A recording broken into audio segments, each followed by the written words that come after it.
All right, here we are, another episode, another day, another Friday. Happy to be here with everybody. Thanks for joining us. This is episode 411.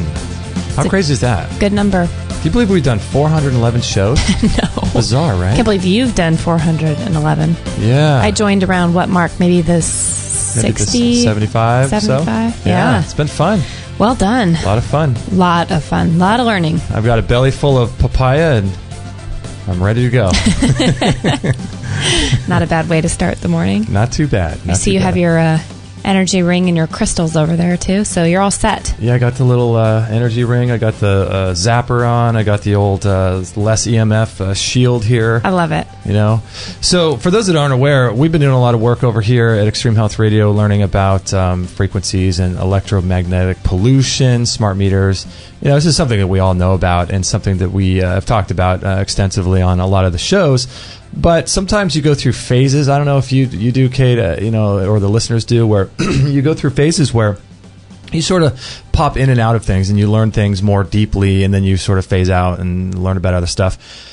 But last few days, we've been watching a couple documentaries that you guys might find interesting. One is called Resonance of Being, and the other one is called Take Back Your Power. The Take Back Your Power may be on YouTube, but it's on definitely Amazon Prime is where we watched it. But some pretty eye-opening things, huh, Kate? Eye-opening and disturbing. So. Eye-opening and disturbing.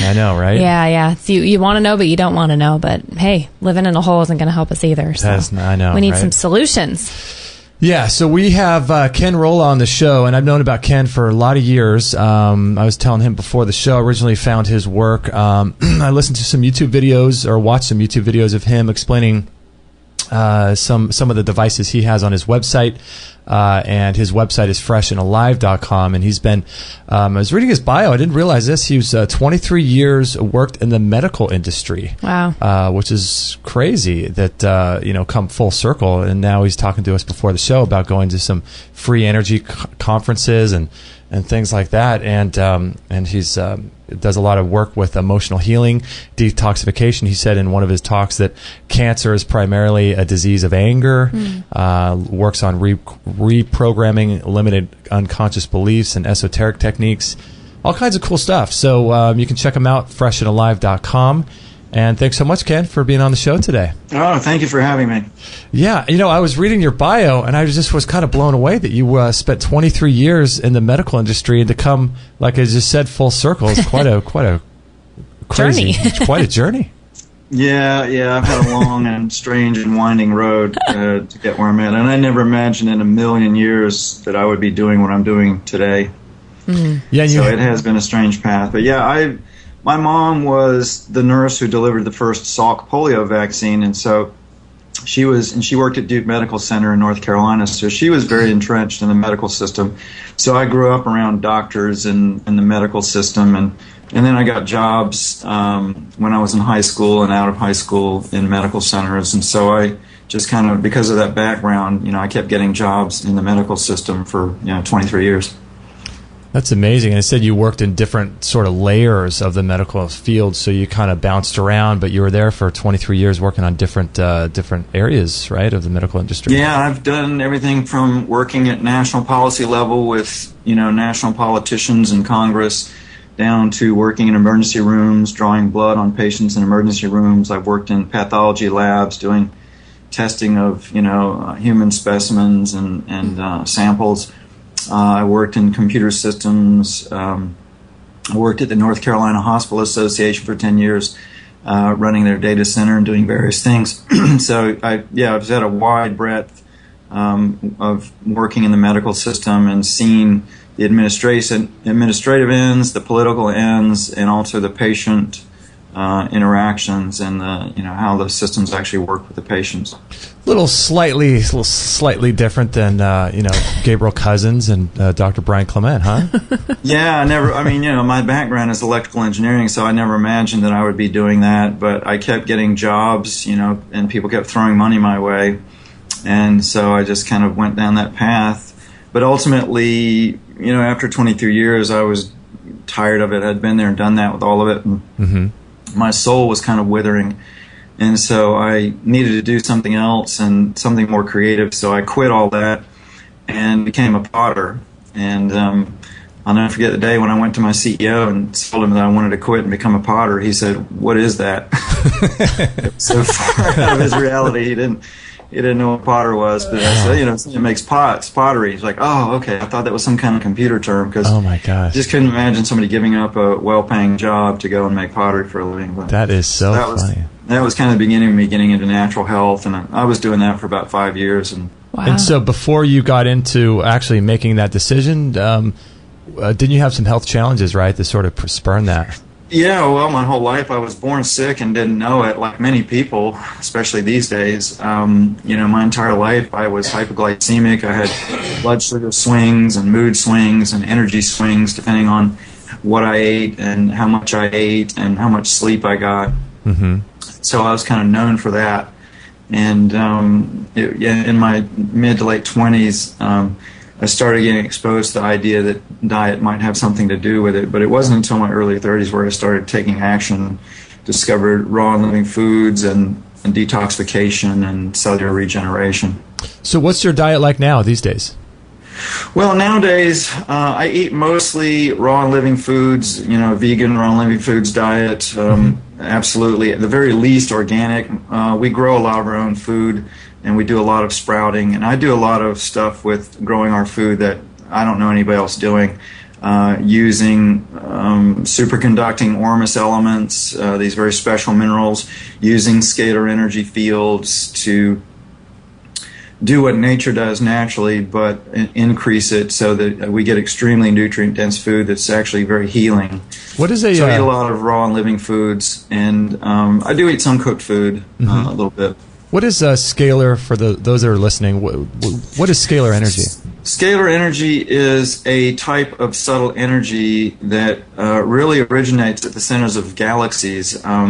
Physicists have discovered there's this photonic energy that comes from the centers of galaxies, and it's actually light, but it's superluminal light. It's zooming out far beyond what we've been told is the speed of light, and it spirals as it comes out, and it branches as it comes out. So it's spiraling and fractaling as it comes out, and it's relayed. It passes through singularities or black holes at the centers of suns and planets, and so all the suns and planets in the galaxy act like relays for this energy, and so it's relayed outward from the center of the galaxy through sun to sun to sun, and it gets to us, and it's coming down to us from our sun and from the center of the earth, and it actually is what creates physical matter, and it's what creates 3D reality.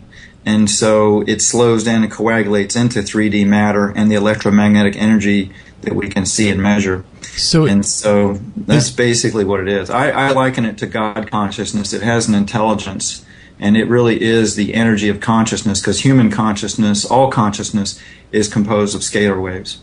Now, is there a correlation or is there something similar between implosion technology, or is scalar a part of that, or how does that relate to scalar? Yeah. When you implode things, particularly like in a vortex, what you're doing is opening up a portal to other dimensions of time and space, and this scalar energy is multidimensional, so it's passing through all dimensions of time and space. I wouldn't really say dimensions, it's really frequencies of time and space, but basically, a vortex, like a water vortex, you can actually create a black hole in your house because they're not all encompassing. The big ones can suck all this matter and energy into them, but you can create small ones. I've actually done this with yogis, where with your hands you can create a black hole, and it will actually absorb heat from the environment around it.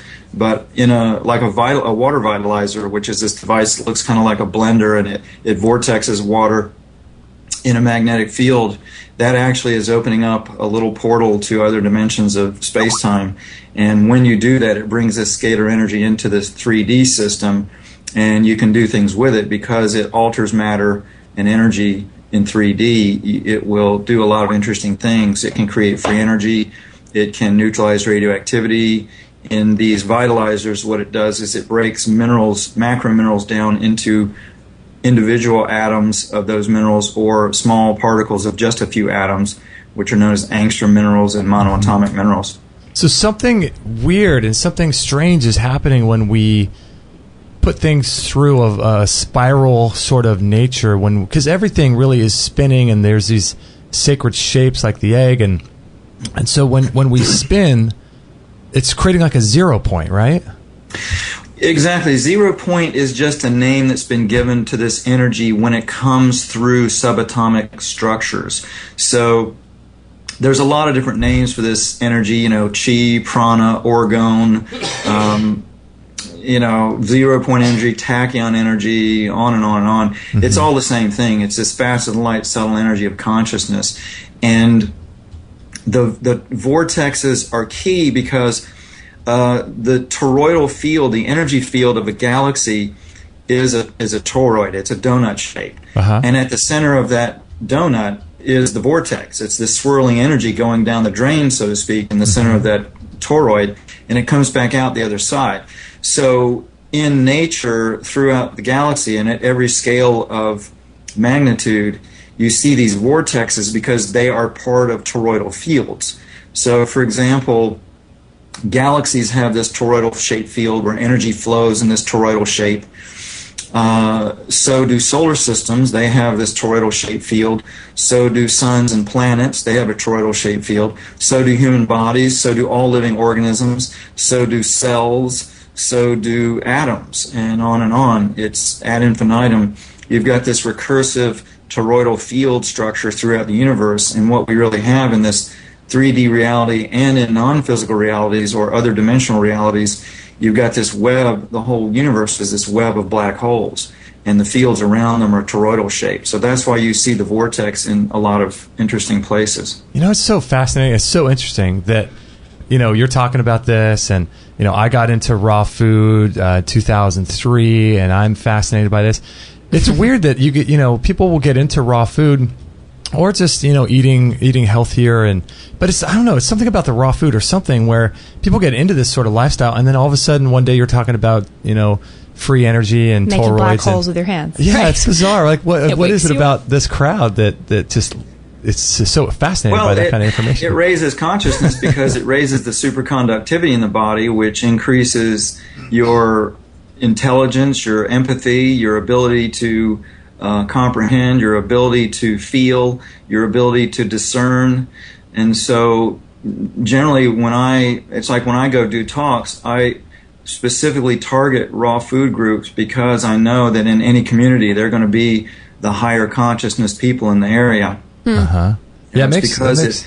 It does jack up intelligence and empathy and everything else. So going back to your garden, how are you using the scalar waves on your food? Yeah, I was wondering that. Yeah. Okay, well, we grow food in several different ways. We'll grow some sprouts in trays of soil indoors in a well-lit room, and I have my devices like my rest shield, which is a little pyramid that puts out scalar fields, and it pulses at a frequency that the Earth is supposed to be pulsing at but no longer does.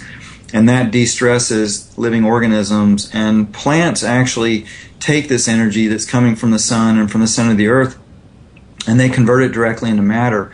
So when you, for example, you take an acorn and you stick it in the ground and you get this giant oak tree, you don't have a giant hole there, so where does all that mass come from?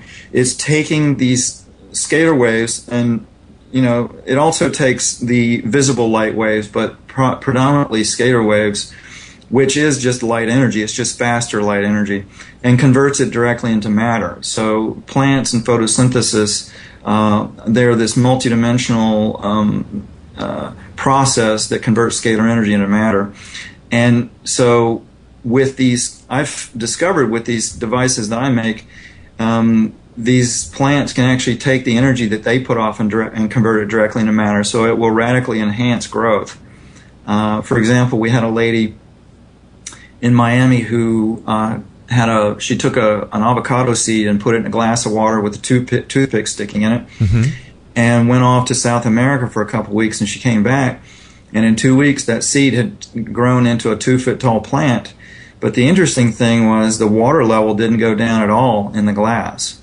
And I believe that's because that the plant didn't even need to uptake water. Mm-hmm. And I'm not even sure why it prevented evaporation, but but for whatever reason, that plant was able to take the scalar waves coming off the rest shield and convert it directly into the matter that it created itself from. So in our food here, we're growing in trays of soil, and when you're growing in trays, the root systems don't have time to develop and absorb nutrients the way they would out in the ground.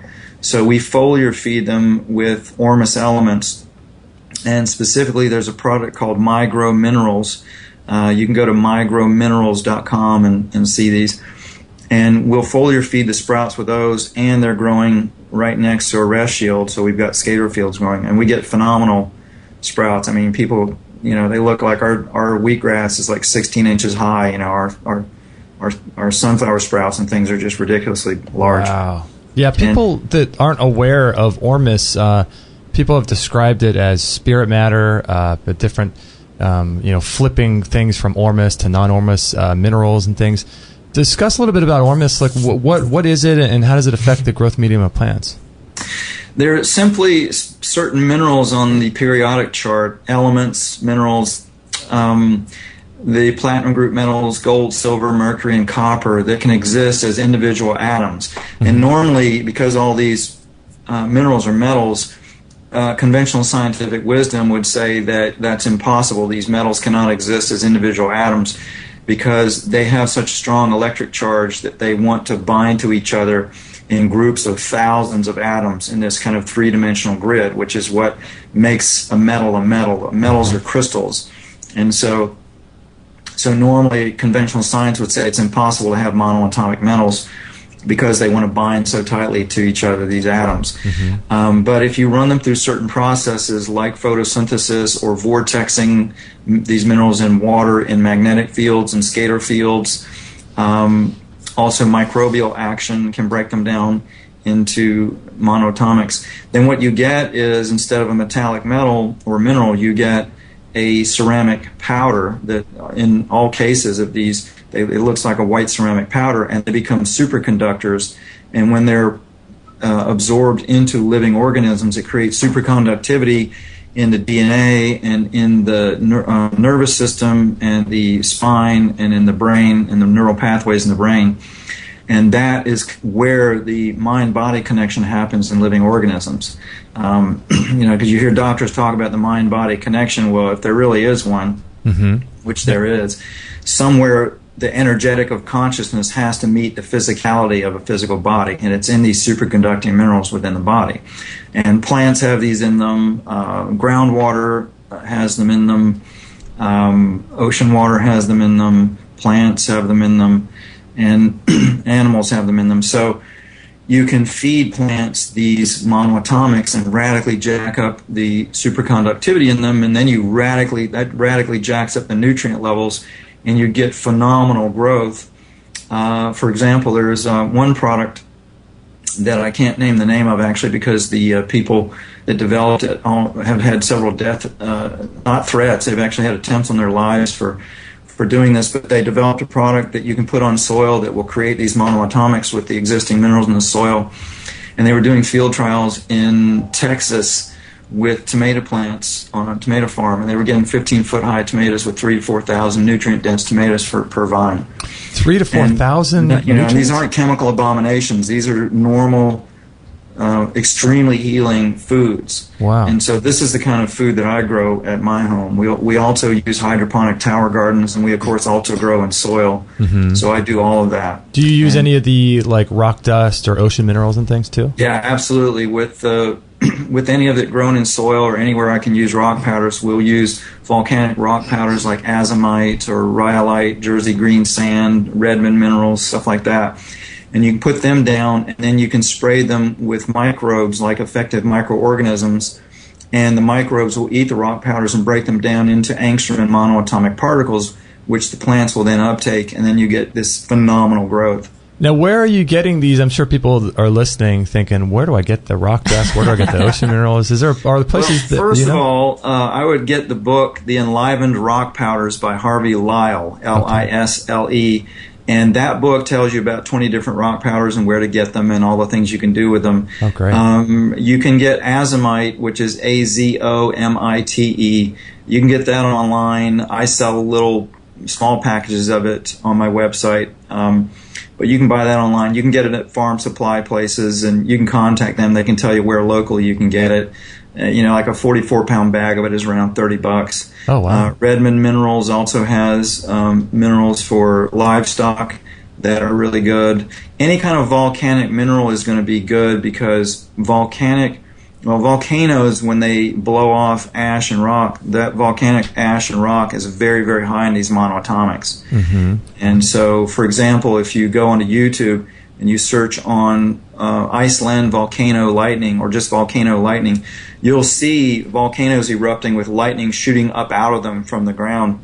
And that's because the lava and the ash is so high in these superconducting metals. Superconductors have really, really weird properties, and one of them is they create a superconducting field called a Meissner field, and it creates huge electric current, or electric potential. So these volcanoes are grounding out and shooting out these lightning bolts because of the superconductivity in the ash. And, of course, most scientists have no idea why that is, but that's what's going on. Could you imagine how amazing it would be to one day see the levels of Ormus on the back of a product in a health food store or something? That would be one day we're getting there. It's hard to measure because it's not regular matter. These aren't regular physical minerals. They're multidimensional matter, which is what makes them so weird, gives them such weird properties.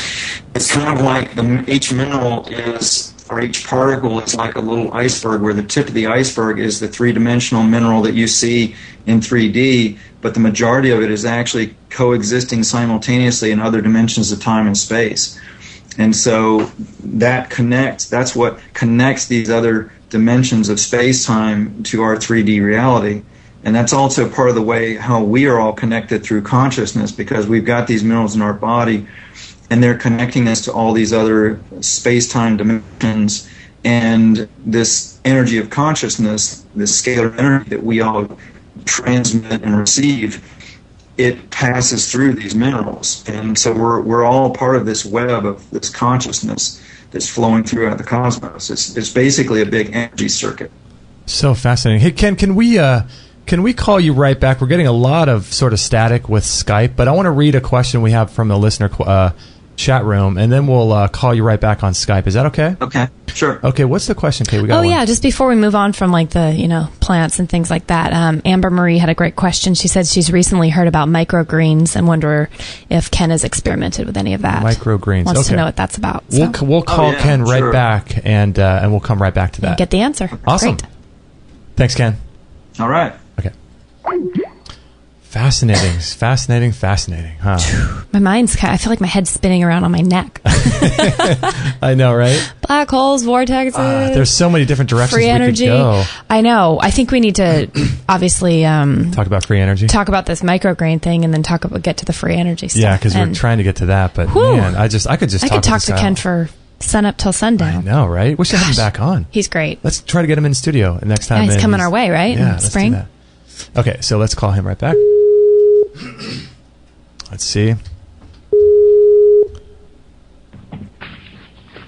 Okay, Ken, are you there? All right. We're back. Awesome. Can you hear us okay? Yeah, you sound fine to me. We had the gremlins cutting in from. Yeah, we had the gremlins cutting in. I don't know what that was about. They didn't want to talk about vortexing. Okay, so we had a question about microgreens. Is that a product or what is that? Microgreens. It's kind of a like a green powder. There's sprouts that you grow into. Let's say lettuce. You can grow lettuce into just little tiny sprouts instead of big leaves. So you have and I do have a greens. lot of experience growing them. I grow them actually here at our house, and you can grow them in various ways. The way I grow them is I actually get these needlepoint screens that have very small holes in them, and we'll soak the seeds and get them sprouting with just little tails, and then I'll spread those across the screen, and then I water them. I spray them with a fine mist of water mixed with Ormus minerals. And so that's how I grow them. But you can grow them, some people grow them on soil, which is fine. But I always foliar feed them with the Ormus minerals because that gives them a lot more nutrition. Now, sprouting is one of the best things that you can do, right? I mean, because sprouted foods are one of the most powerful foods on the planet, aren't they?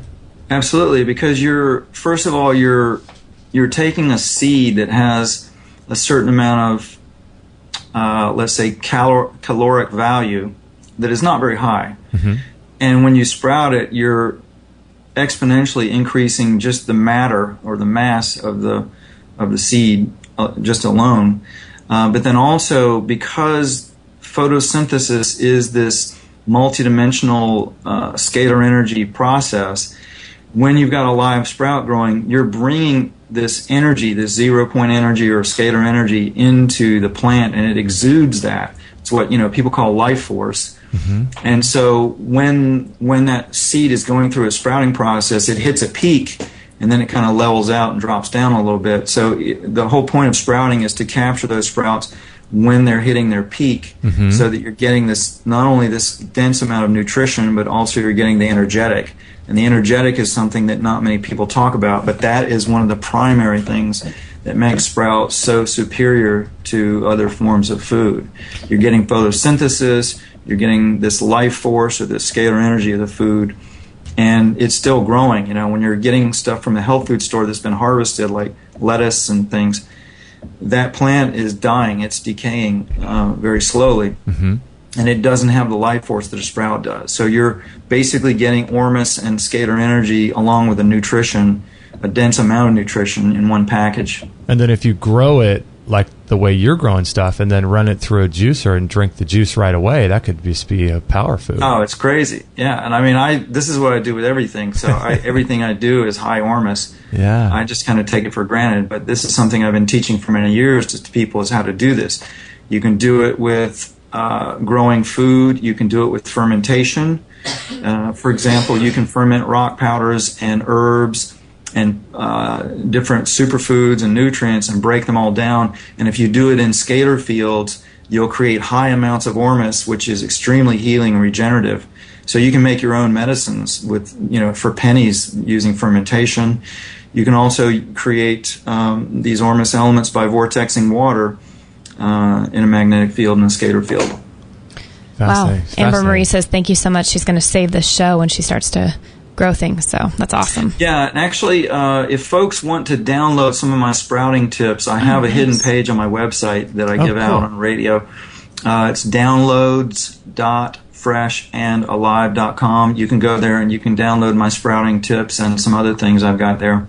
Oh, that's nice. Awesome. And so you kind of walk people through how to do it. I've got the very detailed directions on how to make Ormus fermentation brews that you can make your own medicines with. Wow. So that's all it downloads. Do people put their name and email for that, or do they just grab it? No, they just go there and download it. That's awesome. Thank you, Ken. That's so great. Okay. I'll post that in the chat room as well. Yeah, we were just, like I said at the beginning of the show, watching a lot of the stuff about electromagnetic field frequency. And recent one we were watching documentary was that one called Take Back Your Power, and it was all about the smart meters. And I'm sure it's a lot of people watch that one. But during the midst of that particular documentary, they're talking about a little bit about free energy. And I know that's something that you're super well versed in. And I just got to thinking, like, it's interesting how this free energy ideas are proliferating out there, but they're still being sort of scaled back, right? It's interesting how that works. Actively attacked is more like it. Well, you're a little more. I'll say that, actively attacked. Yeah, I mean, it's not like, oh gosh, they're having a hard time struggling to get it financed. It's like people are killing people over it. Back in the early 90s, I worked with a man named Ewell Brown who developed water fuel technology, and that technology could power everything on the planet non-toxically, and it could clean up all the pollution, including radioactivity. I actually saw a demonstration with Department of Energy officials and a couple of senators and a bunch of scientists where this technology was used to neutralize radioactivity, and high-level radioactivity, not low-level. And it's actually technology for neutralizing radioactivity has been around since the mid-'70s at least. But it's not being let out, and free energy is not being let out because it would destroy the current control mechanisms and current energy industries, and so those industries will violently oppose you. And in fact, Ewell Brown had several attempts on his life, and I think ultimately he was killed. Many other people who have developed water fuel and other free energy technologies have been killed and suppressed. I've had death threats myself over stuff I've developed. and had to go into hiding. So that's the reality of the world we live in right now. There are tons and tons and tons of methods for creating free energy. I've got a little coil sitting here in my office that can create free energy for pennies. That it could be put on everybody's homes and drop their power bills 90%. But if anybody was to really attempt to market that, you'd get a knock on your door before long and start having some problems. So I've seen that over and over again. I was going to ask you, why is it that people that are creating the free energies, because they're creating the free energy and then they're working with patents, and I always thought the best thing to do would be to just put the plans up on the internet, have it be crowdsourced, much like how Bitcoin was sort of done that way, where it's crowdsourced, and allow people to be able to buy the parts separately themselves and create the stuff themselves without going through any kind of patents. Well, that's starting to happen. You've got Maran Kesh, for example, who has got what he calls a magnetic plasma technology that can not only create free energy, but it can also neutralize weapons of all kinds, from a battleship on down to an M16 rifle. And, of course, he's had attempts on his life and been threatened intensely. But all of these people now, they understand that the only way it's going to get out is if it's given away and open sourced. And so you're starting to see that happen. Mm-hmm. So there are some plans like the QED generator. Most of the ones I've seen out there that are open sourced are pretty clunky. They're much, much better, simpler technologies that anybody could build. For example, Rodin coils. You can create Rodin coils and use them to create free energy very simply. So it is coming out, but it's being violently opposed, even being open sourced. And so enough of us cockroaches have to be aware of this stuff and also help in the process to put it on servers on the internet and keep it alive, keep it on YouTube, and keep it out there. And that is happening. So gradually people are building their own free energy systems.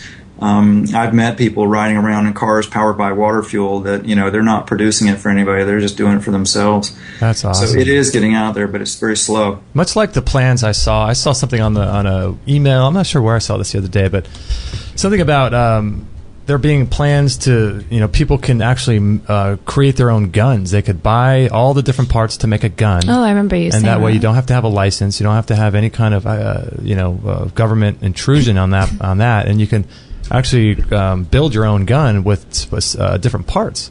So I thought this was there's a guy who came up with the three-dimensional drawings for 3D printed gun. Mm-hmm. And, of course, he was heavily attacked and dragged through court and everything. But he was a very brave man, and he stood up for it. And, of course, now it's been made illegal to print a 3D gun. But still, there are pioneering people like that who are pressing the boundaries of the control mechanisms, and more they're getting more and more leaks in their dam. Mm-hmm. What do you make of Elon Musk and his stuff he's doing with the solar technology? I think Elon Musk knows far, far more about free energy than he's admitting publicly, but he knows that even with billions, you can only go so far. I was surprised that he actually brought to market his household batteries, where you can run a house on a battery system. That's what I was thinking, yeah. Yeah, it's and of course he's being attacked and having a lot of difficulties as well, but he's got a lot of extremely wealthy people behind him backing him, and that's what it's going to take. You kind of have to do it in increments. Mm-hmm. First battery technology, and then something else, and then eventually you don't need the battery anymore. Mm-hmm. Yeah, because essentially his technology, he's trying to make the batteries, am I wrong about, he's trying to make the batteries so that he can eventually make a rocket that goes to Mars, right? And that's the whole idea behind all this solar energy, right? Yeah, he and Richard Branson, it's very interesting. They're, they're working on going to space and going to Mars, and my understanding is from people I've met working in secret programs that the powers that be don't want to allow that, because there is stuff on the moon. There's a lot of evidence, not only evidence of extraterrestrial life on the moon, but there actually are supposedly extraterrestrial bases on the dark side of the moon and on Mars, and that if these guys go out there as private enterprise individuals and expose this stuff, it'll expose a lot of things that our government and other governments don't want out. Mm-hmm. Yeah, because, I mean, essentially space has been sort of militarized, right, by NASA, so they can't allow that. That's what I hear. And of course, also, when you encounter civilizations or beings that have interstellar space travel capability, which, by the way, we have, I've seen it. When the public understands that those technologies exist, those technologies also would completely shatter the control paradigm on this planet, because it also creates free energy. It creates all sorts of technologies that would break the entire control mechanisms on this planet, economic, energy systems, all of it. So that's one of the reasons why, even though there's lots and lots of evidence showing that our government and other governments have had extraterrestrial contact for many decades, they're not allowing it out because it would shatter the existing economic and control paradigms. I think that, something's got to break. And Kate, you and I talk about this all the time just when we're around the house, but something has to break. And I don't think that the existing paradigm can continue its sort of Illuminati grip on the consciousness of people. At some point, the people that are now, let's say they're 10 years old, they're growing up in the internet world. And so they've never been alive without Facebook and YouTube and all these things and Google. And eventually those people that are 10 years old now are going to be the ones that are going to be the people in power. And I just can't imagine for, hundreds or thousands of years into the future that they're going to be able to suppress free energy. At some point it's going to crack, don't you think? Oh, absolutely. It already is. And I would imagine within a few decades it'll be out. Because if you look at what's going on right now, for example, Dr. Stephen Greer just came out with a video on YouTube, and I highly recommend everybody watch it. If you go to YouTube and search on Stephen with a V, Stephen, Steven, Greer, Greer, November 2015, he's got a 4-hour presentation that he just did about all of this secret stuff that he's been digging up about secret space programs and extraterrestrial intervention on Earth, and the manipulation of our worldview so that we maintain this control. And he discussed how things are falling apart. But people need to educate themselves and connect and get their news from reliable, unbiased sources like this program, rather than official news channels from governments. And increasingly that is, on YouTube, all across the internet, more and more information is coming out. Of course, it's heavily salted with disinformation, but, people develop their discernment and they maintain a watchful eye to look for solutions to their issues. And the main thing I see is that people have this kind of slave mentality where they just see something bad occurring in their life or in the world, and they go, oh gosh, isn't that terrible? I wish we could do something. Well, we always can do something. There's always a solution to whatever your problem is, because the one trump card that we have is that consciousness creates reality. And that's not some metaphysical conceit. Scientists are proving now how our brains and our nervous systems are scalar energy transmission systems, and we're continually putting out this energy. We pick it up and bring it in from the sun and from the center of the earth, and then we rebroadcast it to create our reality, and we're physically manipulating our reality all the time. And that is one of the biggest secrets that the powers that be on this planet don't want us to know about. But when you understand that and you start working with that and you take charge of your life, then you can start developing solutions and just bypass all these control systems. Like, you don't have to ask for anybody's permission to turn your car into a water-powered car. There are plans on YouTube and on the internet you can convert your car to water power. And it doesn't matter what the law says. There's all kinds of illegal, unjust laws. This is something I learned from Yul Brown and also working with Martin Luther King's family. It's like, when you've got a corrupt, illegal, unjust government, you don't look to them for permission. You do what's right, and that's how you change the world. So, Ken, on your website, I've been looking this whole talk about a bunch of the DVDs and things, and I see Fresh and Alive, Escape from Alcatraz, Breaking Free of Your Mind Prison. 72 minutes, does that go into depth a lot more about this mind control, obviously, and how to overcome it? It goes into details about how to break the mind control and how to not just break the mind control, but how to do emotional healing and shift your consciousness so that you can live a happy life. Forget about if you want to change the world. If you just want to live a happy life, most people don't even know how to have a happy life, right? Because they're caught up in all this programming that they've been bombarded with since being a child, right? That's disempowering and discouraging. Negative. Have you seen, I'm sure you've seen in your own life and people around you what happens when you actually break free on an emotional, and I'm sure then the physical body follows that as well, huh?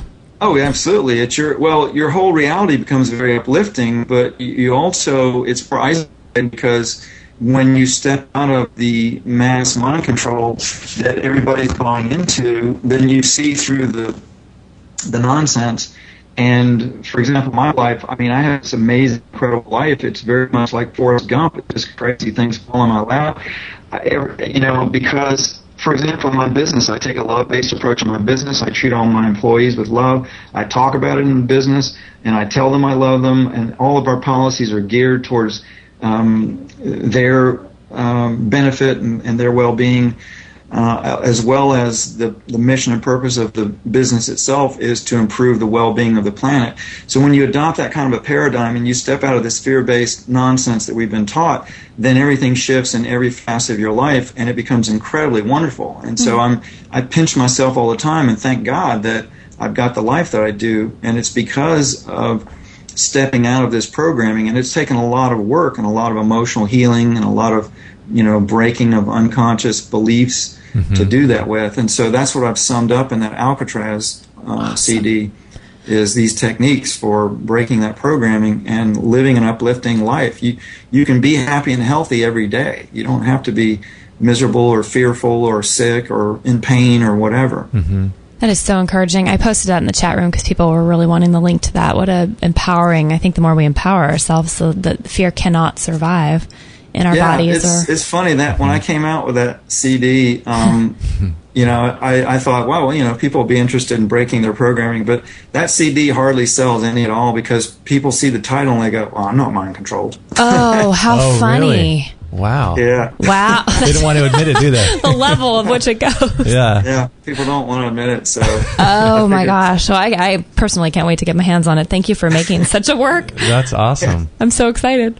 Yeah, I think one of the main things is like you see these documentaries and you see different things that are on YouTube, and so much of it is fear-based. So much of it is putting control into the hands of people over your life. And especially that documentary we just watched, I guess it's just fresh on my mind because we just watched it, called Resonance of Beings. And a whole entire documentary, it was talking about how smart meters and EMF frequencies and cell phones and towers and all these things are having health issues and people getting cancer and all this stuff, but it doesn't give any solutions. There's no solutions, and it makes you feel completely disempowered.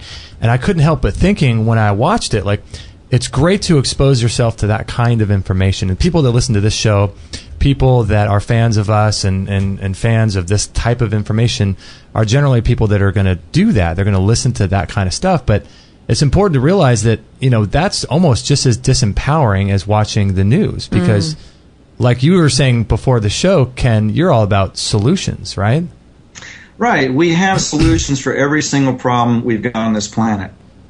Every last one. And the reason is because the energetic, the scalar energy of consciousness that's traveling through the cosmos, it has polarity. And so the polarity that creates the problems is always accompanied by the polarity that creates the solutions. So whether it's nuclear power or, the oceans being poisoned by Fukushima or whatever, there are already people that have solutions for it on this planet. There are brilliant, brilliant souls on this planet that, well before these things even came up, there were solutions for them. And so all we have to do is be aware that that's the case. It's like when the Fukushima disaster occurred, I didn't go, oh gosh, that's terrible, we're all going to die. I said, I wonder if a scalar energy weapon caused that earthquake. So I Googled Fukushima scalar weapon, and one of the first things that came up was a video of an interview with the Minister of Finance of Japan stating that the United States had used scalar weapons against them to create the earthquake, and that wasn't the first time. They had done it 2 times before that to blackmail Japan into economic policies against China to keep the Chinese yen from becoming the world's reserve currency, which is the currency that all these countries around the world do business with.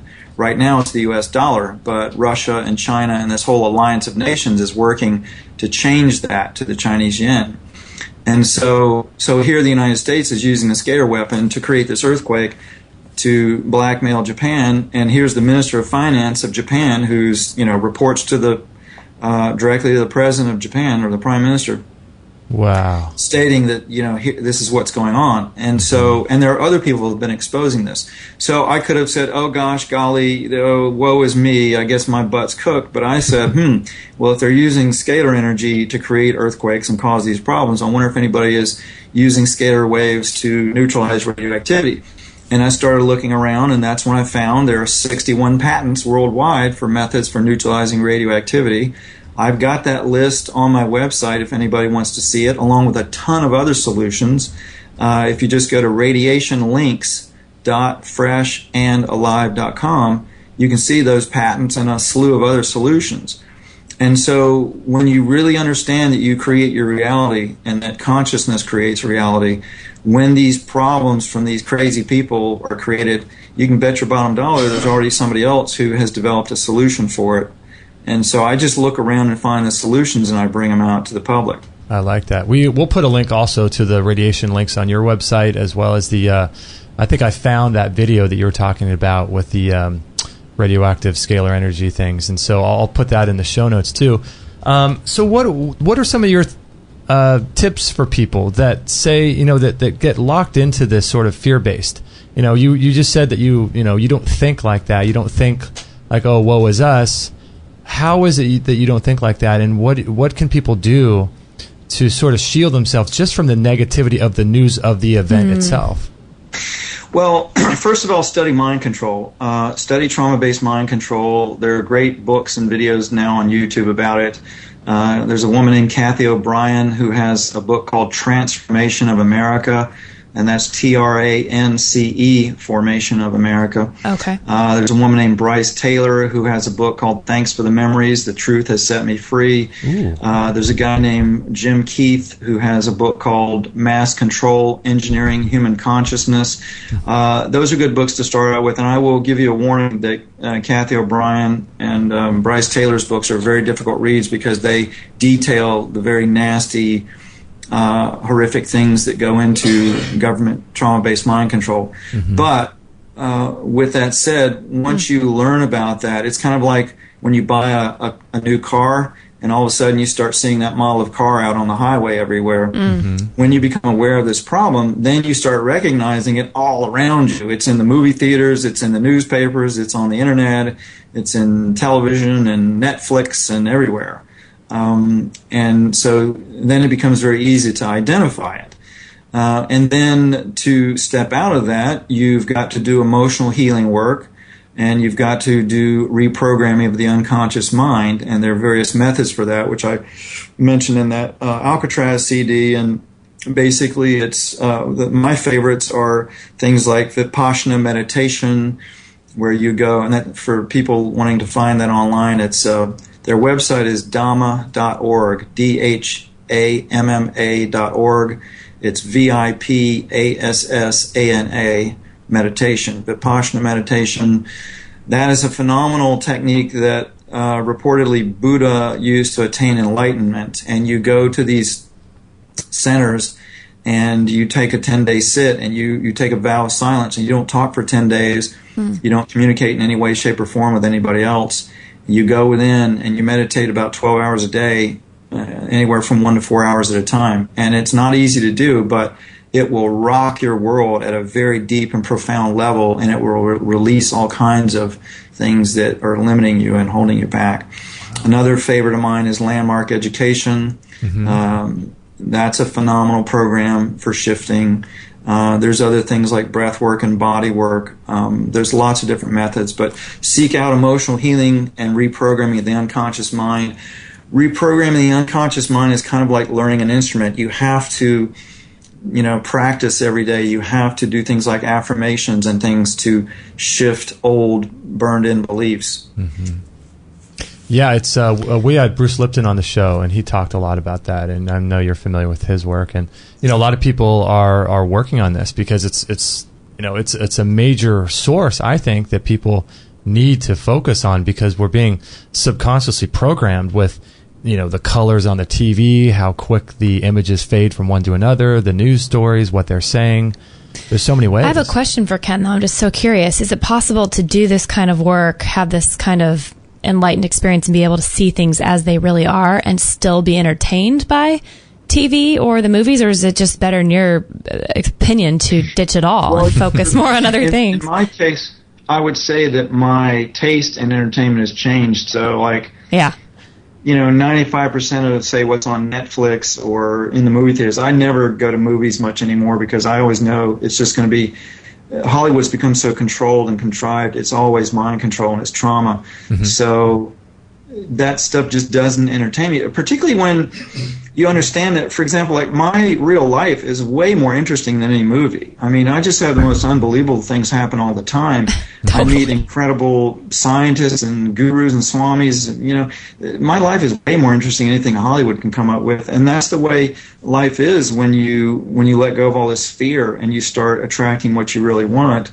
I was just a few months ago, I was up in North Carolina, did a talk, and this guy invited me to come hang out afterwards. It turns out he's a yogi, and he showed me how to create a black hole in a room with my hands. And then he did all these tricks with it where we created this black hole, and it was like this spot in the room that was cold and it was absorbing heat. And then he'd take a piece of it and he gave it to my wife and put it in her hands, and she walked away with it. And then he had her push on it with her hand, and from like 20 feet away, when she pushed on the piece that she had, it would make the one in my hands expand. Now, that's way more interesting than anything on Netflix, and that's just one little thing, It is, right? I mean, maybe not as much as Star Wars, but I was going to say it's pretty close. Exactly. And it's real life. The stuff in Star Wars is real.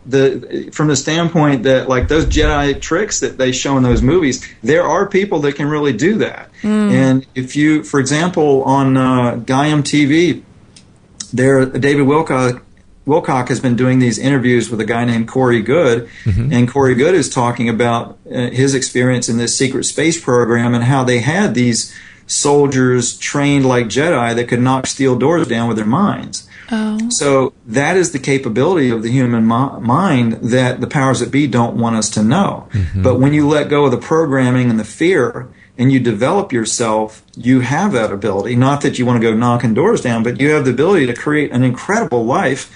And when it's based in love and not fear, then you just attract more and more and more wonderful, loving, uplifting things in your life. So at this point, you're using food as, a lot of people think food, that's the end-all, be-all. How could you talk about food all day? I don't want to focus on food. But you're using food as a conduit, as a medium to something else, right? Yeah, and food isn't the be-all and end-all. The most important thing is the mind and the emotions. The most important thing is clearing the emotions of trauma and clearing the unconscious mind of limiting beliefs and self-destructive beliefs. Most people have lots and lots of self-destructive beliefs, and so they go around sabotaging themselves all the time. So when you let go of that, it's like life becomes effortless and you wind up manifesting things so much easier. So that is the most important thing. But the food, we are three-dimensional physical beings, and so you can do things with just the mind, and you can do things energetically, but you have to develop the mind and the emotions to a great degree before you can get any profound effects with that. Like 10, 15 years of meditation, that kind of thing. And there's no short circuit around those lessons. There are people, I've met many people who have attempted to take alchemical Ormus and ingesting it thinking they're going to jack up the superconductivity in the body and, be able to roll through life easily. And they always wind up creating major problems for themselves, because if you're not spiritually ready for that kind of increase in the body, then you wind up manifesting your worst nightmares, because you can't maintain these loving thoughts and let go of the fear. So you wind up manifesting fearful stuff. So you got to do the work, but it is the mind and the emotions releasing trauma and releasing limiting and self-defeating beliefs are the most important things, and then the food is the vehicle for the physical body to accelerate all of that. Yeah, I totally agree. I think one of the biggest things people can do is just to turn off the television as a sort of first step, and you can always use food, these sort of Ormus elements and these scalar energies and things like that to support you. But I mean, it almost seemed to me to be counterproductive to be eating a really healthy diet. I mean, it's not counterproductive because the diet does help, but I would never consider eating an incredibly healthy diet full of Ormus and all kinds of great minerals and things, and then still watch 2 hours of nightly news every night. It just wouldn't go together. Exactly. Well, and it's uncomfortable to do so. It's like when I travel and I'm stuck in airports, it really, really grates on my nerves to have to hear television running in those airports, because it's just so full of negativity and fear, and it's a constant stream of it. And when you're not used to that, when you're used to being around uplifting and loving people and events all the time, and then you hear all this negative nonsense and fear, and limitation, it really is grating on the nerves. It is, isn't it? So, it's like there's nothing much on Netflix, for example, that would interest me. I got a little internet media streaming device just so I could watch Gaiam TV, because Gaiam TV has a lot of amazing, empowering stuff on it. But and also, I'm actually doing things with my life. I'm actually living and doing things, and that's far more interesting than sitting around watching somebody else doing something that is far more limited and less interesting than what I'm doing all the time. We always say that very same thing. We think, how boring. Like sometimes at dinner even, we start something, watching some silly show while we're eating, and we end up turning it off 2 minutes into it because we had a thought, and then that thought turns into a 2-hour conversation, and we say, how can people sit around here? Our life is just so much more fascinating. I mean, I'm blessed to be one of the people that think that and believe that, but it is. It's too exciting in our real reality. Yeah, it's like what passes for comedy on these TV programs and stuff. It's like, that is not funny. I know hilarious people. Yeah. And I mean, I love goofing around. I mean, that's a big part of my life, is just joking around and goofing around on people. And it's way more funny and interesting than most comedians on TV. I agree. I totally agree. I wanted to ask you, what are your, being down in Florida, what do you make of the Venus Project? I love the Venus Project. That's Jacques Fresco. I went down there, must have been last summer, and I'm going back for Jacques Fresco's birthday in March. For those that aren't familiar, the Venus Project is the vision of a man named Jacques Fresco, who was a social engineer and an inventor and just a brilliant, brilliant man who developed a lot of inventions that we use all the time. But he had a vision for how we could have sustainable communities that don't, let's say, cramp the average American's lifestyle. In fact, it would radically enhance it. And so he created these models and plans, and so he has this place in Venus, Florida, which is down in South Florida, out in the country, where he's got all these futuristic dome buildings and plans, and he does demonstrations, and they explain this vision that he has for how we could have these sustainable cities, and how computer technology combined with a little bit of direction would negate the need to have centralized governments. And so it's a really incredible model. They've actually got I think a 90-minute documentary about him on Netflix. I don't remember the name of it. Oh, wow. But I love Jacques Fresco. Yeah, he's got to be, is he over 100 now? Yeah, I think he's going to be 100 in March. Wow. Gee. Yeah. Gosh, I wonder what his diet is like. Is he ingesting these Ormus? I saw a little bit of what he was eating, and it's predominantly, if not totally vegetarian. I wouldn't say it's like a living foods diet, although his partner of many years, she definitely is into raw and living foods. Okay. So I suspect that she's had an influence on his diet. Have you been, speaking of South Florida, because I've never been down there, but we've been down to the Coral Castle. Have you been down there? Yeah. A fascinating place, isn't it? Yeah, I've got a friend who reverse engineered Egyptian technology and did some interesting things with it, and he was telling me about the technology. But yeah, there was a man, for those not familiar, there was a man named Ed Lee Scallion, who, gosh, I think it was back in the 1930s or 40s, maybe 50s. He built this castle out of coquina stone, and I mean, it was just gigantic. And apparently, he did it. He was a very small man, but he cut all these large stones and put them into place and built this castle himself with no help. And he claimed that he had figured out the methods that the Egyptians used for levitating and cutting stone and making it soft.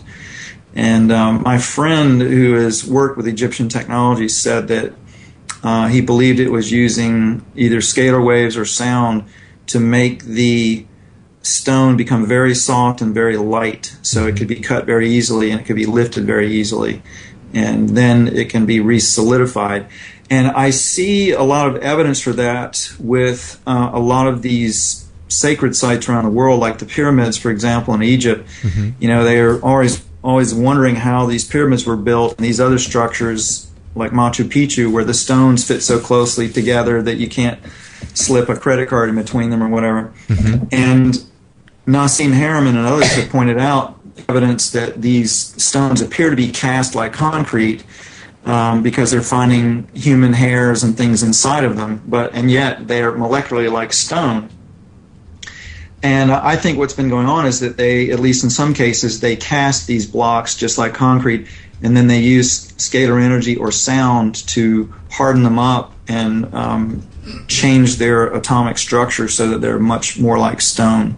It's fascinating stuff. Yeah, there's stories or legend of kids seeing Ed Lee Scallion move stones in the middle of the night like balloons, and apparently he changed the location too of the Coral Castle. People say that because I think publicly he claimed it was so that he would have more privacy, but my belief is it was because the ley line that he built it on had shifted. And actually that ley line now is going right through my town here in New Smyrna Beach.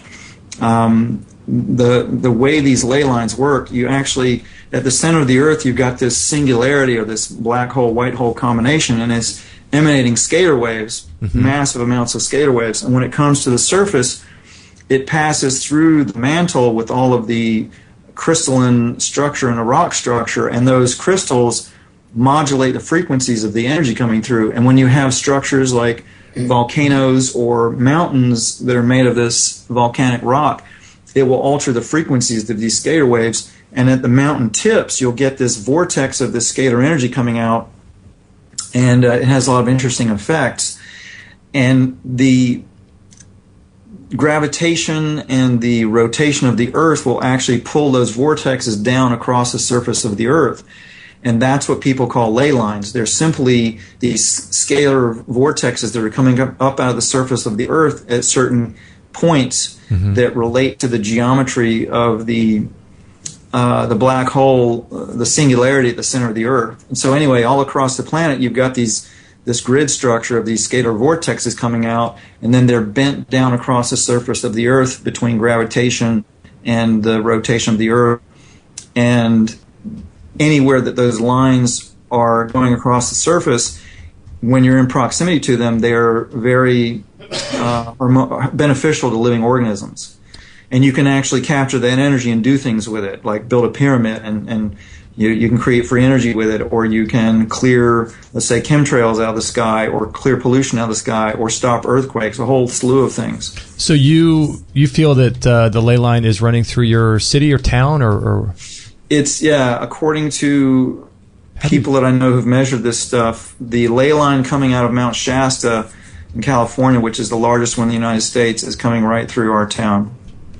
Really? So how do they measure that, I wonder? Well, there are people, particularly within secret government programs, who can measure scalar energy. Wow. And so the ley line is a scalar sort of frequency, and then they can measure that. Right. It's scalar waves. And if you want to learn how to detect them yourself, you can study the work of Nikolai Kozyrev. And also, he was a Russian scientist, and also German scientist Konstantin Meyl, M-E-Y-L. And if you study their information, you can learn kind of simple methods that you can do to detect these scalar waves. Yeah, because I've heard the archons are living underneath the what is it? Underneath Shasta, Mount Shasta. Yeah, the lava tubes. Yeah. I've been told by more than one psychic that there are some scientists living in those lava tubes. Some, let's say, ET scientists that have been feeding me information, and I would tend to agree with that from what I've seen. Yeah, there's something super weird about Shasta, isn't there? Yeah, I think. Well, if you look at these interviews with Corey Good that David Wilcock is doing, he's been saying that there are some civilizations around the planet that lived deep underground underneath some of these mountains in these lava tubes that are gigantic, these huge caverns where entire cities can live, and that they've developed these civilizations from many millennia ago when I guess the Earth was going through part of the cosmos where the surface of the Earth was damaged. So these races went underground and developed underground, and they have anti-gravity spaceflight capability. And they presented themselves at times to our government and other governments as ETs when they really aren't ETs. But he claims that there's all these civilizations living in certain parts, like under the Himalayas and under Mount Shasta and various places. And I've actually got a friend who said she's encountered one of these beings from underneath Mount Shasta. So there's a lot of interesting stories around that. Wow. So fascinating. But for sure, they're definitely... they're like a pyramid. They're vortexes of scalar energy. Are you familiar with the work of Judge David Wynn Miller? The name is not familiar. Okay, I'm in the middle of a 9-hour lecture that he gave on YouTube, and it's he talks about quantum grammar. I'll send you the link after the show. Okay. Fascinating guy. I don't know if he's completely crazy or what, but.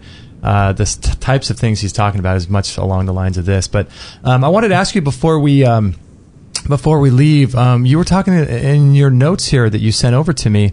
You talked about a way of bringing back extinct species with scalar energy. No way. Yeah. There's a Russian physicist who is a high-level military who was, he's got a multi-million-dollar budget, and when the Cold War slowed down a little bit, he started studying pyramids. His name is Alexander Golod, Golod. And he wound up discovering, for example, that all of the pyramids, the ancient pyramids around the planet, are part of one planetary scalar energy grid system. That whoever developed them, even though they've been developed by different cultures over different times, overall somebody orchestrated their construction as a system, and that somebody had to have had, at the very least, air flight capability, if not space travel capability. And he figured out all these different applications for pyramids, and he wound up building a 144-foot high pyramid outside of Moscow, and discovered that it had all these amazing benefits, including neutralizing radioactivity and healing people that would go inside of them, where they could program crystals with it, put crystals inside of it, and then give it the crystal to somebody, and it would heal them. It would make oil wells flow better. It would make groundwater pop up all over the surface of or in the area for miles around. It would neutralize pollutants and radioactivity in the atmosphere and in the groundwater.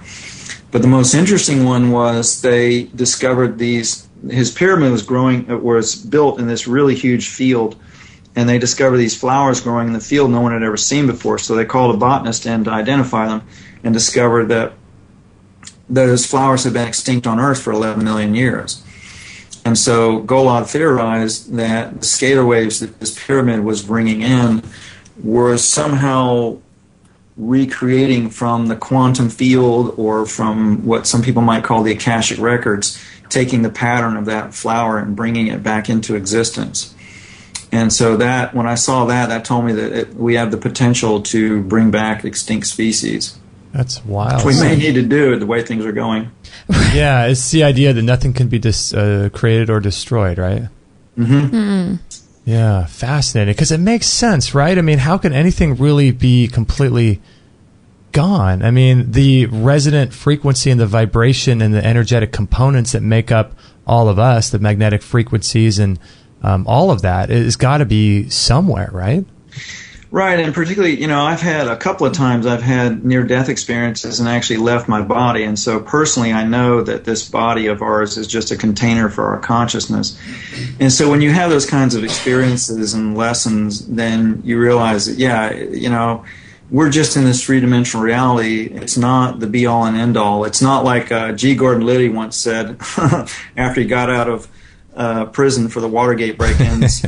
He was on David Letterman, and he said, we're all just food for the worms, meaning that, once you die, that's it. There's no more you. And my experience has indicated otherwise. So yeah, and of course, if you look at how matter and energy work and what we can observe and measure, it's not able to be created or destroyed. It's just changed from one form to another. Just changes physical representations, I guess. Speaking of pyramids, tell people about, because we mentioned this a little bit. But your rest shield, you have some of those, and something also interesting, the Pong cell phone tablet EMF cases, since everyone has cell phones these days. Tell people a little bit about these things. Okay. Well, the electromagnetic radiation that cell phones and computers and any kind of wireless technology puts off, microwave ovens, all sorts of things. Those waves, they pass through the body and they interfere with cellular communication. So, and if in extreme cases, when you're using the cell phone a lot, those kinds of things, it can interfere to the point where you wind up getting disease or even things like cancer from it. And so, in order to avoid that, of course, you want to limit use, but also you can create scalar fields that will structure that chaotic energy that's bouncing around all over the place, and you can make those waves become coherent by immersing them in a scalar field. And so my devices put out a scalar field of a certain frequency that's very healing to the body and very relaxing and de-stressful. So it slows brainwave states down, and it makes EMF around you those waves become coherent. So when they're passing through the body, it's kind of like a stealth airplane. They're all coming at you from one angle, and they're all parallel to each other. So when they pass through the cells, they make much less noise. And so it's kind of like when if you're listening to a radio and there's static on the radio station. If there's not much static, you can keep listening, no problem. But if the static gets to be too much, it's kind of pointless. And so that's what's going on in the body all the time. So when you're exposing yourself to cell phones and Wi-Fi and all this EMF, smart meters, then the cells can't hear each other, and you wind up getting disease and accelerated decrepitude and things like that. So the rest shield protects against the EMF. It slows down the brainwave state, so when you go to sleep at night, it doesn't make you sleepy, but when you fall asleep, it pulls you into the deepest brainwave states of delta and theta and gamma, so that you get really good quality sleep. So it's actually emitting the scalar waves, right? Most people are not getting into deep sleep these days. So it's actually emitting the scalar wave frequency from it, right? Right. Fascinating. Wow. And also, it does two things. It puts out a vortex of scalar energy through the tip and the field around it. And that field pulses at a frequency called the Schumann resonance that the Earth used to pulse at, but now it's accelerated to about double. Really? So it was wasn't it like 7.7 hertz or something, and now it's doubled it's that? It's supposed to be about 7.83 hertz, and it's up close to, it's a little bit over 15 now. The natural Schumann resonance. And so that is as a result of, what do you think, Wi-Fi? Or?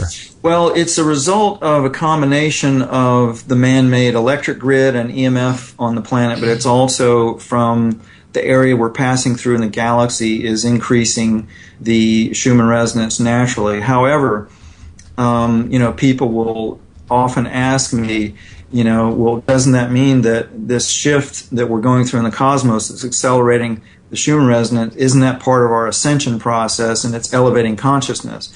And my answer to that is no, because when you measure what's going on in human bodies and brains, it's a stress response that occurs from those accelerated Schumann resonances. When you put a person or a plant or an animal or a microbe in an old Schumann resonance pulse scalar field, they de-stress and they're much more healthy and they're much stronger and they function much better. So I don't believe at all that this shift in the Schumann resonance is a good one.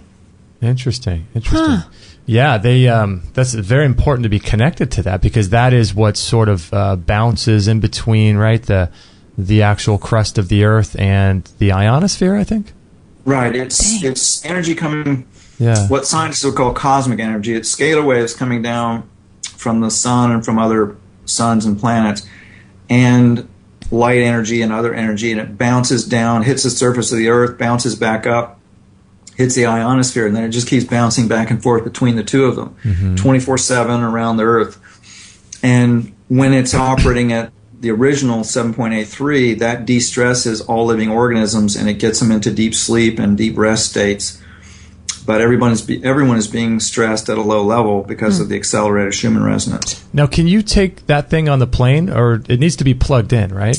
It needs to be plugged in. It doesn't work on a plane, but I have a device called a stress shield that hasn't been on the market for a few years because I've wanted to change it and update it, and we're working on that now. So sometime in 2016, most likely in the first half of 2016, we'll have a portable one that you can carry with you. Oh, nice. Awesome. Yeah, because flying is, as you were saying before the show, so yeah, taxing. And by the way, I was talking to Patrick Flanagan a while ago, and Patrick Flanagan is a brilliant scientist for the folks who aren't familiar with him, and he's got a $20,000 Geiger counter basically that he's been going around and measuring radioactivity in the atmosphere, and he said that it's gotten so high in the upper atmosphere now, even in the southern hemispheres, it doesn't matter.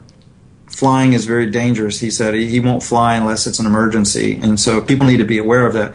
We still have solutions for that stuff. We've got supplements, for example, on my website that will neutralize radioactivity in the body and protects against EMF and other things. So I have trimmed back my flying quite a lot, and I make sure that whenever I do fly, I take things before, during, and after to protect myself. And it's usually, I've heard, better to fly at night. Is that right? Because there's less radiation?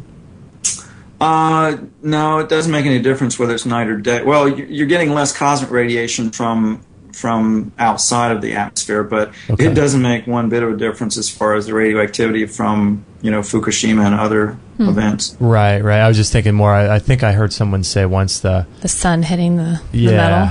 Yeah, frying you. Well, that's cosmic radiation is true, but the bigger concern now is like neutrino radiation. Patrick Flanagan told me that the neutrino radiation in the atmosphere is astronomical, and that's the most deadly thing you've got to worry about now when flying. What is called neutrino? Yeah, neutrino radioactivity. It comes from, it can come from different sources, but in this case, it's coming from Fukushima and probably Chernobyl, and it's a deadly form of radioactivity. Sounds like an artificial sweetener. Yeah. Neutrino. Yeah.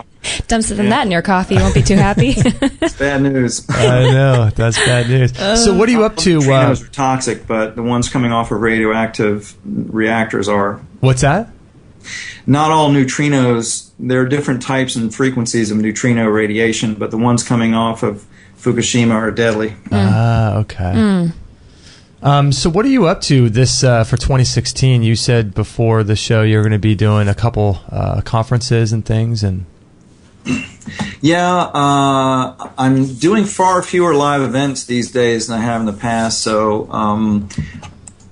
let's see. On January 19th, I'm going to be doing a talk in Gainesville, Florida. And then in early April, I'm going to be out your way in Los Angeles at the 5D Nirvana event, doing a presentation about what we're talking about how to maintain health in an era of biowarfare, GMOs, and geoengineering. Because, for example, you can revert GMOs back into heirlooms, and that's something that Monsanto really doesn't want people to know about. So I'll be covering those kinds of things. And I'll also be in Philadelphia in mid-April at a conference there doing a talk as well. And do you have a link on your website? I'm going through here of your events. There it is, events. Okay. Yeah, the events page. For those that want to go directly to it, it's events with an S, events.freshandalive.com. How fun. So you're doing less traveling, but still the ones you are doing sounds like a lot of fun to go to. Yeah, and I'll be doing more online stuff. I'll be doing more webinars and things. People want me to teach certain things. For example, how to clear chemtrails out of the sky. I show people how to make their own scalar energy devices for clearing chemtrails for like 30 to 50 mile diameter. Oh my gosh. Mm-hmm. Wow, that's great. Yeah, we have them all the time. GMO DNA. You can actually feed GMO plants these Ormus minerals, and they'll revert back to the heirlooms. Wow. GMO plants, Ormus minerals. And how long does it take to do that? Typically a few weeks. Really? Holy moly. You feed Ormus minerals to GMO plants, and they will revert back to the original heirloom DNA. And you'll see the plant physically change. It's mind-blowing. So it's almost as if like the plant is just screaming out wants to go back to its original state, right? Yeah, because, the reason is because the genetic blueprint is not in the DNA. We've all been told that the DNA is a genetic blueprint. Well, it's not. It's the carrier of the genetic blueprint. The actual blueprint is in consciousness itself, and that's why it can't be destroyed. The DNA is a superconducting antenna that picks up the genetic blueprint from the consciousness of the being and then creates it or creates the mechanism in the physical structure to pattern it by. So if you raise the superconductivity in the DNA, it will unwind from its genetically manipulated version to the original that the consciousness is transmitting. Wow. So the DNA, like you said, is just a antenna for picking up a specific, I guess, frequency of what the actual expression is going to be. That's it. The DNA is a superconducting antenna, and it's loaded with these Ormus minerals. Oh, one day our scientists will find a catch on, won't they? Yeah, they're starting to. It's like, and if this sounds like a bunch of New Age nonsense to people, you can actually Google superconductivity in your genes, and you can see scientific papers about this. Scientists, like heavy-duty scientists, are writing in journals now about this, so it's not just me saying it. So it's superconductivity and your genes? Yeah. We'll put a link in the show notes to that, too, your genes. Wow. Yeah, there's I think phys.org, one of the physics journals, has several articles about superconductivity in DNA. Wow. So much fun stuff out there. I tell you, you need like 30 lives to go through all this. Jeez. Yeah, well, that's why usually, when I can teach about this stuff and I don't have time constraints, it's usually about a 4-hour presentation. Really? Yeah, I bet. Yeah, and you probably just barely still scratch the surface, right? Yeah, I mean, it's going fast. And there's always tons more. I mean, there's so much stuff that I've learned over the years that I teach. So I teach people how to grow nutrient-dense food and, high Ormus food, and how to make their own medicines and superfoods and those kinds of things. There's tons of this stuff. How to build your own pyramids to neutralize radioactivity or clear chemtrails. There's lots and lots of really cool applications of this stuff. So much fun, I mean, I'm glad there's a need for it. I'm glad people are wanting this stuff. There's just so much information, the new information coming out all the time, people learning new things, people making breakthroughs, and to stay on the cutting edge, like you said, I mean, why would you waste your time with spending 2 hours at a movie that's not even funny when you can be out doing this kind of stuff, Exactly. It's like a friend of mine was asking me, have you seen the movie The Martian? And I was like, no, and I looked at the trailer for it, and it didn't interest me at all, because, like, God, I've actually encountered real ETs, so it's like, this is, like, lame compared to that. That is so funny. Or meeting other people who have encountered ETs. It's like talking to them is way more interesting than watching The Martian, which is all propaganda and fear-based anyway. I know. Well, thanks so much, Ken, for spending some time with us. We went over an hour. I hope that was okay. Oh, yeah, sure. My pleasure. Thank you. And, so fun. People want to find you. It's freshandalive.com. Is that the best way? Yes. Awesome. And you have a Facebook site. Looks like you have some Twitter, and people can follow you and stay up to date with your Facebook feed. Yep. I'm on Twitter. I'm on Facebook. I'm on YouTube. I've got a YouTube channel, and I've got a blog, freshandaliveblog.com. Oh, cool. And that's where most of my stuff gets posted, my new stuff. For example, this interview will be posted there. Oh, awesome. Great. Awesome. Thanks, all right. Ken. Well, thanks, Ken, for spending some time with us. I'm going to close out the live show. Hang on the line there, and I'll be right back after the live show. But I want to thank everybody for joining us in the chat room. We really appreciate it. And thanks for sharing this show with your friends. Ken and Kate and I would appreciate it. If you know of anybody that might benefit from this type of information, please pass it on to them and share it on your Facebook feed or however you want to share it. We'd appreciate that. And we appreciate you guys for listening live and being in the chat room and being involved and making friends. So thank you so much. We do broadcast live every Friday at 9 a.m. Pacific time. Next week, I think it's going to be Laura Powers. I think so. I think that's right. Yeah. Yeah. So we'll have her on, and so stay tuned for that. Not Susan Powder. Isn't she the workout queen? The workout queen with the white hair from the 80s. Laura Powder. Laura Powder. It's very similar. Very similar. Laura Powers. So we'll have her on next Friday, and so thank you everybody for joining us. Have a great weekend. We'll catch you guys on the next episode. Awesome. Thanks, Ken. You rock. Ken. Really appreciate it. Thank you all, and I'll see you in April. Woohoo! Awesome. Sounds Look forward to it. All right. Okay, Take care. Bye. All right. I'll see you. Bye-bye. Okay. Bye. All right, Mr. Ken Rohla. That was pretty fascinating, wasn't it? Holy mackerel.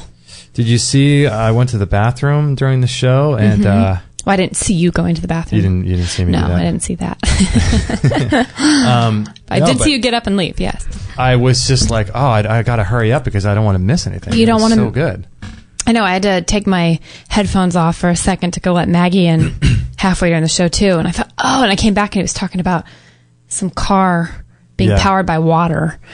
And I was like, what? Yeah. Or maybe you heard that on your way out. Either way, it was something I didn't want to. It's like, I want to go back and listen to that show.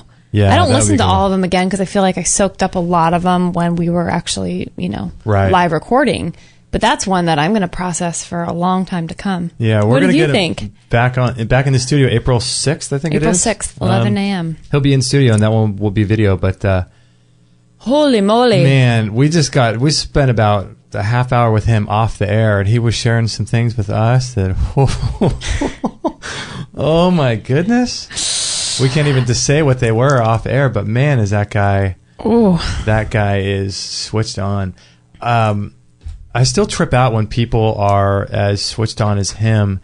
I often wonder, why is it that people that are, if you were to just to go to like a yoga crowd or meditation circle, most likely all of them are some sort of dietary component to what they're doing. They're not just eating regular food, and then if you take people that are into diet and they're not into all that stuff, they're ones that are interested in this kind of scalar energy stuff. So what is it about this? Must be something with this diet that causes, like he said. I think he explained it really well. Yeah. I mean, in his opinion, I tend to agree with that. It does seem to be a conduit and a door that opens to, if you want to call it, higher consciousness. Or it does, doesn't it? Yeah. What do you think about the ley lines and all that? Oh, I totally believe in them. It was interesting how... I do. Why are you laughing? No, it's funny because I've never seen a ley line, but I mean, it makes sense. Well, there's just too many weird things, structures, strange things that have happened on all these supposed lines. I mean, I guess you could have a bunch of people just saying, "Hey, this is where a pyramid was built. Let's call it a ley line," or "Here's where this guy Edley Scalar made the Coral Castle happen. We'll just assume there's something magical about that place." But you and I have watched, I think, a few things, and especially probably more than a few over the years. And they're either documentaries or stuff on YouTube about, apparently these things that are found on these lines. And I mean, it does seem to have a lot of validity to it, whether it's something found on the bottom of the ocean floor from a civilization or a glass pyramid built under the water. I mean, there's stuff going on at these points on this grid around the earth, or if you believe it's round, or along the earth, whatever case, it does seem to be true. So, well, I wonder if you take that a step further, a flat earth versus a round earth, like a globe, could ley lines still have the same effect if they're not wrapping around? I guess, yeah. I mean, I would think so. It's just like a grid, like if any kind of a grid. Flat and not a ball. I really believe in them. I mean, I think there's too many bizarre things about, people talking about things like Mount Shasta, this magic that's created in vortex. I mean, my gosh, he was talking on the show about, creating a black hole. Dude. Harnessing, it's funny, Paul, one of our awesome listeners in the chat room, posted a link to how to make your own black hole. No way. Okay, I'll grab the links from the chat room and put them in the show page too. So our friend Amber Marie responded with, if I had $1 million laying around. So I have no idea if it's something that's just ridiculous, or if you had that much money, you could actually do that. But I'm thinking, if you're able to create a black hole and hold parts of it in your hands and create this warmth out of this, I mean, it's just, sky's the limit. sky is the limit with what you can do, what you can harness, and what's really going on. If you could gather the source of this energy and knowledge and apply it to everyday living. I mean, you could create a tornado in your bedroom, I'm sure, if you wanted, and blow your roof off your house. Well, that's why people, some people just want to do that. Some people, hey, I want to blow the roof off my house today. No, but some people are really interested. That's the whole reason why there's all this, all these people talking about vortexing water. Yeah. Because not just because of the structure of it, but it creates like a 0 point energy. The 0 point is apparently some multidimensional plane of existence that is not bound by space or time. And so it can be created through magnetic technology, using magnets on the outside of like a vortex or like a vitalizer, like the ones we have on our store. What's that? The Vitalizer Plus? Yeah. And so, there's stuff going on that we don't know about. And just because we don't know about it doesn't mean that it's not true. And so we're just talking about out in the kitchen before we recorded this was that like it seems crazy. And he even admits people would call him crazy back in the day. It seems crazy, but what does that even mean? Like, what does crazy mean? It's only in relation to something that we have been told our whole life. So if it doesn't exist within your worldview that you've been spoon-fed your whole life, is it crazy, or is it possible that the worldview itself that you've been told is crazy? Or is there no such thing? It's just different versions of reality. One version of reality is what they teach you in school, and another version of reality is what goes on in Ken's head. I like Ken's head reality version. That's really fun. Yeah. It's a lot more fun. Yeah, right? Than I ever thought it could be. Because potential exists in that world. Potential exists. Right, potential. And answers exist. Right. You're driving around on water, Yeah. I love Ken because he was just... I can't wait to meet him in person. He's so cool. Yeah, it'll be fun. But not only is he positive, he's kind of laughing. He's like, yeah, I've had death threats and all these people are in jail and death threats, but we're just here to have a good time. Like, yeah, I'm just here to have a joke around with my friends. It's fun. He's like, how can we best... I think when you got up to go to the bathroom, I asked him a question about that awesome DVD that I want to get of his, the Alcatraz one. Yeah, I missed that. What was that about? Fresh and Alive, Escape from Alcatraz, Breaking Free of Your Mind Prison. Oh, I don't need that. I've never been programmed. No. Didn't you laugh when he said like a lot of people don't even know? Yeah. So he writes in this, think you're open-minded, think you're free, think your thoughts are your own. Do you wish for big changes in your life but actually get little change? Law of attraction, not getting you where you want to be. On a slow boat to China when you'd rather be on a supersonic flight to Paris. Is your health or happiness lacking? All health, wealth, success, and happiness starts in the mind and emotions. In this recording of a live talk by Ken Rohla, you'll learn about mind control, how governments, corporations, and others are manufacturing your reality, and how to break free from the mind prison you and others have created for yourself. Learn how to create a new reality of greater health, abundance, happiness, love, and self-determination. Nice. This is one talk you won't want to miss, and you won't hear anyone else. Isn't that cool? It says, have a pen and paper ready, have the paper and writing instrument handy. Ken always hands out a lot of specific, useful information. Oh, cool. But I just want to, because when you left, he was talking about that, and he put it in such a beautiful way. Again, I want to go back and listen to it about, losing my train of thought. Oh, shoot, I had it all. About protecting yourself or not being mind controlled? Something about mind control, basically how we're here to have a good time, but we're here to free ourselves to have a good time. But the way he explained it was just like, nobody should be living in this kind of psychological prison we put ourselves in. Wow, that sounds cool. It's pretty cool. I should pick that one up. That sounds really cool. So yeah, good interview, man. So he is contacted by aliens. I've never had an alien contact me. Maybe I'm just not... maybe you're not... Maybe they're not interested in me. Maybe you're too boring. Maybe I'm too boring. I don't think you're too boring, but... For the aliens. Maybe they think. Yeah, fascinating guy. He's got some great stuff on his website, that Stress Shield Pyramid you can take a look at. And, it's got a bunch of food and supplements and things like that. And so we'll put the links, too, to... the radiation links he's put together and everything else. How many links were shared in the chat room? Did people share just that one? Oh, Paul? Gosh. I X'd out of it. I'm not sure. Okay. There was another one. There's a couple. I have to go back. Yeah, I think it all starts with breaking free the matrix starts with protecting yourself from exposure to the things that are programming you. And that, for me, I think it's number one, TV. Yeah. People just got to stop watching TV. Yeah. Yeah. Unless it's Star Wars. Well, a movie, things like that, and there's no commercial. I mean, there is kind of commercials, but I love though that like for some reason like Star Wars, the one that just came out, is the biggest grossing movie of all time, and yet he was saying there's a lot of truth about that in the mind control world, you know? Oh, like the Force and all that? Yeah, you know how she was like, whenever the main character was stuck in that chair and they were going to torture her, and she literally told out loud the stormtrooper to drop his, to let her free and drop his gun and leave, and he did. And I thought, wow, it's interesting that stuff like that could leak out. It's basically telling us, foreshadowing, like, you have the power, it's all in you, but... Yeah. So, I don't know.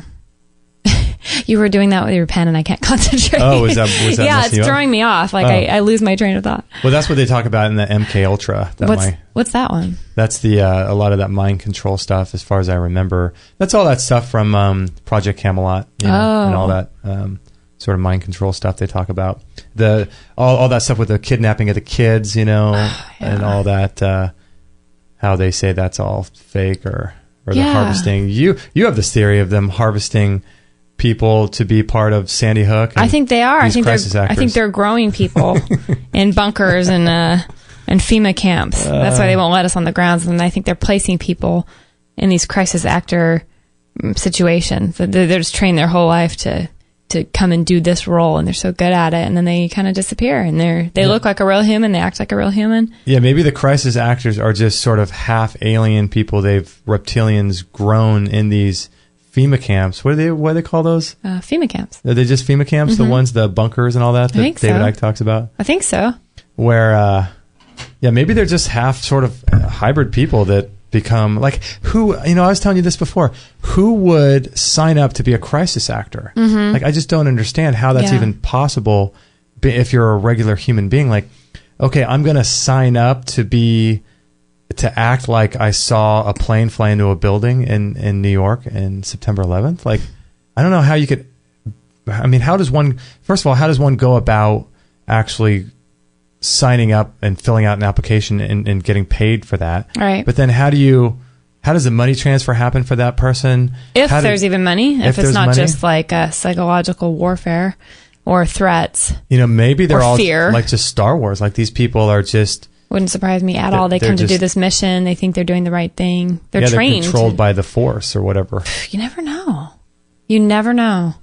I don't know. I just wouldn't be surprised. Aldous Huxley's Brave New World, growing people in eggs or petri dishes or whatever, and it's like, they're already doing all this stuff. I mean, they're able to mess with people's genetics and grow people, with sperm donors and in vitro type stuff. I mean, I don't think we get half of the science handed to us. We don't know what they're working on. No. I mean, you could take a sperm and an egg and grow it inside of an ape and have a human being turn out. That's not really human, but kind of, or maybe all. And then you I don't know. Manipulate that DNA. Why can they not do things like that? I mean, I'm not saying that God's not the creator of life, but I think it's been greatly manipulated, and I don't think that we're hearing half of what's going on. So sure, why not create a people? I mean, why can't you create people? If I were at the highest levels of government, I would do that.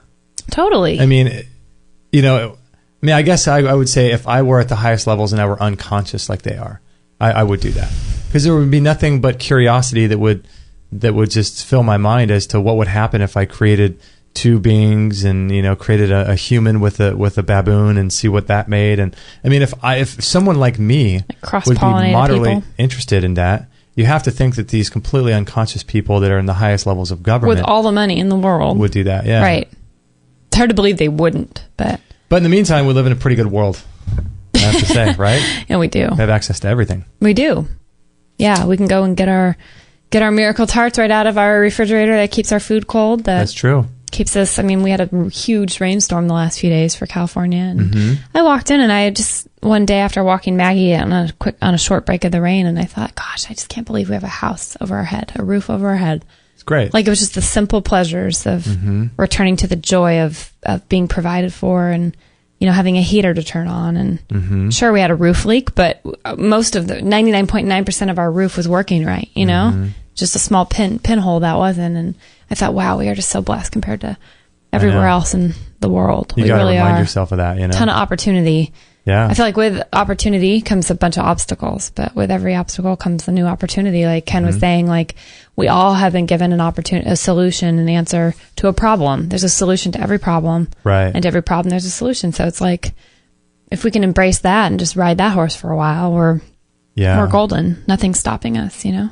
I know. It's important to fill your head with potential and solutions because, you know, as much as it's good to know what's going on in the world, you can't let that dominate your mindset. You can't let that, like that guy Ty Lopez was saying, you know, that mindset is perfect in a world that existed 75,000 years ago.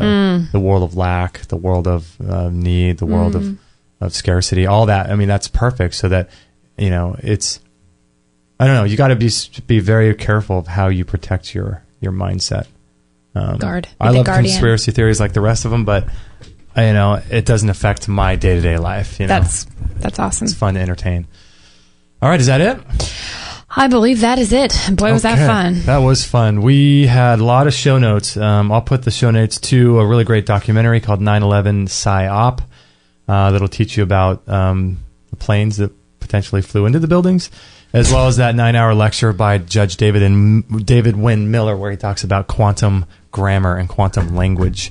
And he, too, was involved in abductions by aliens. So, Paul, our listener in the chat room, had some interesting things to say about him, David. David Wynn Miller? Mm-hmm. Oh, he knows about him. He's known about him. I think he said he had an interview with him on the radio in 98. Oh. And it was quite interesting. He says you can't believe everything that you hear and see. You have to put it to your own test. But he said I think he was talking about this guy being very literal with defending things. He said that he got into some hot water over quoting that the right to bear arms literally translated to the right to wearing short sleeve shirts. Who did? To bear your arms.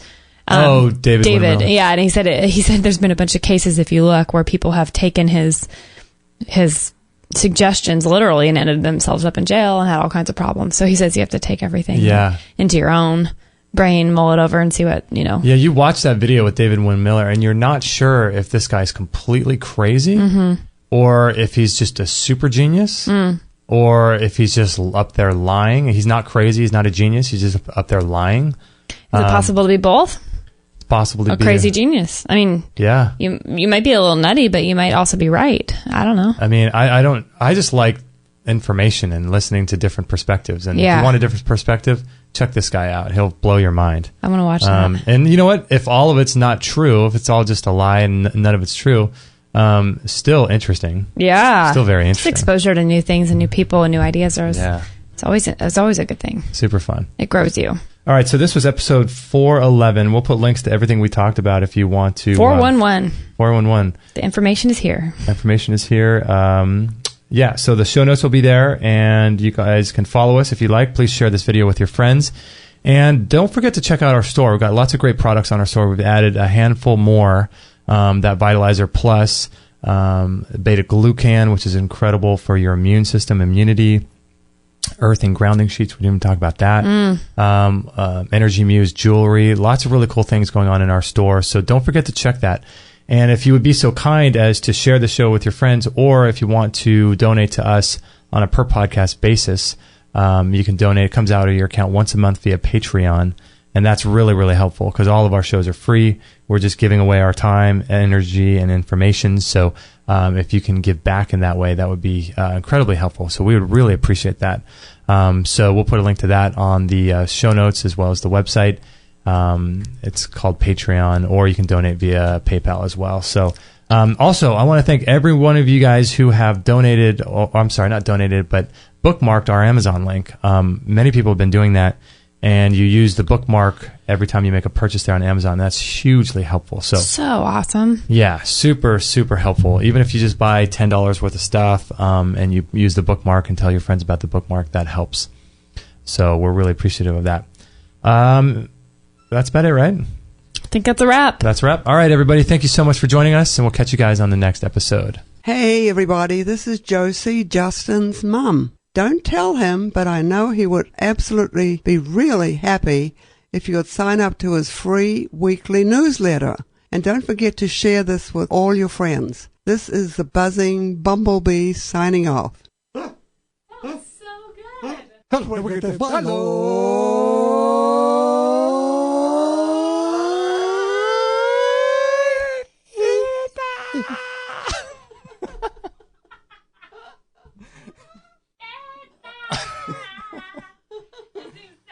Oh my gosh.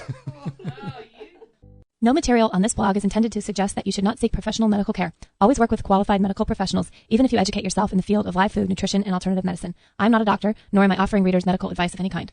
None of the information offered